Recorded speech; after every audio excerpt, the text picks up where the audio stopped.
So the Asian Games is over, and let's talk about India's gains during the Asian Games. So there was a tagline that is bar 100 medals par.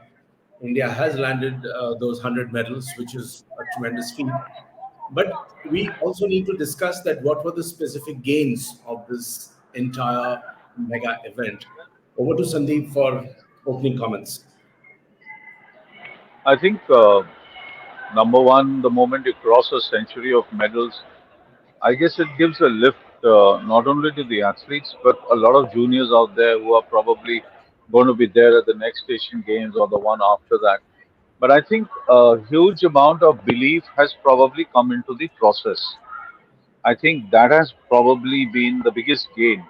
That unless you follow a certain system, a certain process, a certain coaching line, it's extremely difficult to break open at the world level or even at the Asian level. And I think that's exactly what we have seen. It's an example, but just imagine we've never won an Asian Games gold medal in badminton. We did that yesterday, and I think one sole reason is simply because yes, you got the leagues going, you have players getting so much exposure when they go out and play. But I think the biggest gain is the coaching system also, which comes in from abroad, which comes in internally, and there's an exchange of ideas. The athletes feel confident, their morale is high. I think that's probably one of, for me, that will be the biggest takeaway that a lot of people have been talking about this for the last decade, probably even 2 decades, that this is how you need to change. And I think you can see that change. There are a lot of stories which are floating around in India being reported upon, which basically focuses on the background of some of the athletes who've come from impoverished backgrounds. The basic message being sent out is that इनके father PN थे, इनके father manual labourer थे, गर्मी में सड़क पे काम करते थे, और इनके माँ बाप के पास खाने को पैसा नहीं था एक वक्त. But that the message that is being sent out is that the drive that some of them have, like someone like Ram Babu, whose father was a manual laborer, that hunger to succeed. Now, it's a great story, but at the same time, could someone like Ram Babu have made it on his own? Uh, there are two parts, or probably three or four parts to it. Number one, social media activation has its negatives and positives. It's great to do these stories on social media, get 10,000 views, 15,000, 20, 25,000. You got a blue tick, you're going to earn money off it. That's one aspect of looking at it. The other aspect is that it is just not that somebody is from an impoverished background. There are plenty of people out there who belong to the middle class and upper middle class who don't make it, even though they have everything at their doorsteps. Did Leander Paes make it because he came from an impoverished background? Did Mirza make it because it was impoverished background? Did Prakash Padukone make it because it was impoverished background? I can reel off names which are like 50, 60, 80, hundreds of them. We don't tweet all that, but we definitely tweet somebody who's come, like, PN ka beta ya wo rickshaw uske father chalate the. At the end of the day, they come into a system because they have talent, number one. They come into a system where TOPS moves in, where you have state level coaching, state level hostels coming in. You look at Odisha today, you have so many people from Sundargarh and all who are probably not from great backgrounds, but they live in good hostels, they get the right diet. The system brings you in at the end of the day. It's not that just because you're from a humble background, so you're going to make it, you're going to be a gold medalist. I don't buy that argument at all, and I'll never buy it. What about the hunger, the drive, the ambition? Because this has been discussed in cricket also, and cricket also has generated a lot of these stories. कि इनके father juice seller थे, इनके father ये थे, and ever since Dhoni came in, and I'm deliberately giving a cricketing example. So a former railway ticket collector who transformed India's fortunes at the top. And there was this big discussion that he's broken the back of the Bombay club, who came from a much better financial backgrounds. But cutting that back to say track and field, these athletes who are coming in. So your point is that unless and until there is a strong system, it would be virtually impossible for a large number of athletes to come through. हमारे देश में 5-6 करोड़, या मुझे नहीं मालूम, 1-2 करोड़ तो juice वाले होंगे, है ना? अब हर जूस वाले का बेटा अगर क्रिकेटर बनने लग गया और इंडिया के लिए खेलने लग गया, तो I think at the top you're going to have a huge problem because, and I think we need to also accept the fact that even if he's a juice wala, even if he's an engineer's son, he's a doctor's son, or even he is Mr. Bindra's son, somebody called Abhinav Bindra, you still need to have grit, determination, and a hunger to want to play for India or want to go out there and get a gold medal, want to go out there and do 6 hours and 8 hours of training, want to go and be picked up by a coaching system that says, okay, this guy has talent, a specific talent that he has, that he goes into a specific area of sport. I think once you lay that foundation, once you lay that district foundation where kids are being picked up, their talents are being scouted out, and then they are being sent into the system, at the end of the day, you have 16, 18 players playing for a particular team, whether it's a football team or it's a hockey team. But they have come out of a system where there are probably 10, 20, 30,000 boys out there. And probably boys who probably were more impoverished than the ones who have come in. So why didn't they come in? Do we do those kind of stories? No. But the moment somebody hits it, अरे ये PN का बेटा, अरे बाबा PN का बेटा होगा तो क्या हो गया, किसी का तो बेटा है। पीएन का मतलब क्या हुआ, ये मुझे आज तक नहीं समझ में आया। हम लोग भी तो किसी ना किसी फैमिली से आए हुए हैं, and we have seen so many people out there who had a bad life, who probably went through a lot of mental issues, and in our time mental issues means अरे यार सो जा थोड़ी देर, अपने आप ठीक हो जाएगा. That's how people have come through the system. I think it's more of a social media thing. I think it's a very weird way of grabbing a headline. I think you're not giving due credit to the system that allows that talent to flower. I think that's my take on that story. The brilliant playback singer Sonu Nigam once recently said in an interview, and I'm a big fan of his, कि भाई मैंने तो ये reality singing shows पे जज बन के जाना छोड़ दिया है, क्योंकि ये चैनल्स प्रेशर डालते हैं कि आप इसके बैकग्राउंड के बारे में बात करो, किसी के फादर वहाँ पे लेबरर हैं, किसी की माँ मेड सर्वेंट है। अल्टीमेटली सोनू निगम का कहना था कि भाई आप रियलिटी सिंगिंग में आए हैं, या तो आप गाना गा सकते हैं या नहीं गा सकते, उस पे कंसंट्रेट करते हैं। Does the same rule apply to sport? I think it's time to apply it. I think it's time to understand the skill, that special skill that person has. Even if it is Ram Babu, even if it is a hockey player, even if it is a football player, a track athlete, they have a certain amount of special skill. Why are you not saying that this country with so many people probably only has one Ram Babu? Why? Not because he was working as a laborer, for God's sake. He had that skill. That is why he came to the forefront. How many laborers who've been working, or how many people who've been working as laborers have become Ram Babu? Can the media answer this? Can I answer this? I'll be so stupid looking at trying to answer this question. Why not go back and try and dig out how did he have that special skill? And if you can showcase that special skill, maybe a lot of coaches will start looking at that particular skill in so many other people, or maybe so many younger boys out there. I think that is the story out there, that what did he have so special that a country of a billion plus would only have one Ram Babu? I think that is the question to be asked, or to be answered rather.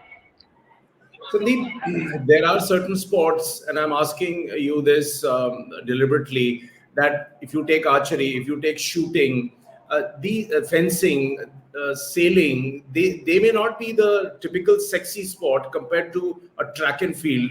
So, first of all, is there a demarcation in fund allocation between these two categories? And second, a lot is being said that shooting, archery, these are your medal prospects even as early as the Paris Olympic Games. Do you agree with that analysis? I think focus should also be done looking at the Asian Games, should be done looking at the Olympics. I think China's got around 28 in swimming. I think a lot of focus in India should also be on swimming, which means increasing infrastructure, increasing coaching systems so that you can get. If China, I'm not saying if China can do it 28 and India needs to do 28. If China can do 28, I think we can do 8 or 10 swimming medals. I think, or maybe 5 or 6. And the similar follows in rowing. Rowing, I think our athletes are coming in late. Now, despite coming in late, despite coming to joining the army and then start rowing, I think just imagine if you could have probably done it if you were a sub junior or junior. Probably those systems can be in place. Yes, you need to build it. There's a lot of money that needs to be invested. Sport is hugely about culture and how we imbibe it and how we are brought up from our school systems. But I think it's also hugely about the amount of money you can invest in because you're looking at something which is soft power. Sport is soft power at the end of the day. Your your your power as a nation also stems from the fact how many medals you have on the table. I think those things, once the government or probably Sports Authority of India and the others who allocate these funds, they look at it like a soft power thing. I think we'll start doing much and much better. But I think you need to pick at least 8 or 10. I remember Malaysia, probably around a decade back, started picking up sport in which they would do well. And I think it paid off for them to a large extent. I think India needs to do the same. China, of course, just because they came into this game probably 30 years back when they came back into the Olympic fold, they understood the importance of winning 50, 80, 90, 100 medals of the Olympic Games, being the direct competitor to the United States. I think that's where India also needs to feel. And I think this probably the way we have gone here, 107 medals, I think that's going to spur them on instead of saying, okay, 107, it's okay. But I think now they'll probably start thinking 150, 160, and that's how fund allocation should happen. Americans have this phrase when they're talking about performers that so and so performer puts ass to seats, which basically means that you have a packed stadium. Now, track and field has that power, and so should India devote more time and energy into developing track and field because the world over, these are the sports personalities which become extremely famous internationally. And there are so many names which come to mind. And with your experience of covering so many Olympics, do you think that this is the right time to make a further push? Yes, I mean, if you're winning 26, 27, 29 medals in the Asian Games, I think we should also realize that this is a strength. Middle distance is a strength. Maybe sprinting not at the moment, but surely middle distance, long distance, and now we are seeing it in the jumps. We are seeing it in the throws in terms of the javelin. These are our strengths, and I think you need to focus on these. But at the same time, track and field honestly is a challenge the world over in trying to get fans into the stadium because most of them love the 100, the 200, the 400. We all love stars. And sometimes the long distance runners are not big stars. They may be for a certain amount of marathons like the New York, the London, the Berlin Marathon, and all of that. But in India, you still need to bring the sport up. And for that, you don't need a Nehru Stadium. You don't need a large stadium with 30,000. You actually need tracks where you can bring in 4 to 5,000 people, and these tracks should be in the neighborhood. I know there's no land left in big cities, so I think the more you can devote tracks to outside of the cities, I think it will do well. Odisha is doing something of similar type in universities and all of that. I think if we can start at the university level where we can put in tartan synthetic tracks, I think you're going to see a spurt in 8 to 10 years or 12 years. Because understand one thing, if you're a hockey player, you don't like playing on grass anymore because you find it fancy to play on synthetic pitch because that is the way the sport is going. If you want to be a track guy, you'd love to be on a synthetic track. You want to give those youngsters that, and right from the beginning because they love the feel. It's I wouldn't say it's fashionable, but that's what they want. They want their pictures to be on a synthetic pitch, not on some other track. Okay, now looking ahead at the Paris Olympics and beyond our magnificent obsession with the equally magnificent Neeraj Chopra, any other sport, any other area where you feel we can land a gold? I don't think so. We can land a gold honestly, unless Sri Shankar and all really pull up their performances. I've always felt that Sri Shankar has the talent. I mean, I'm not the only one who probably feels that, so there's nothing big about what I'm saying. I think a lot of people do feel that, but I do also feel that at times you need to get out of the country. I do feel that you need to go out so you can look at a wider world. You can look at a wider pool of talent. You can look at a wider pool of coaching systems.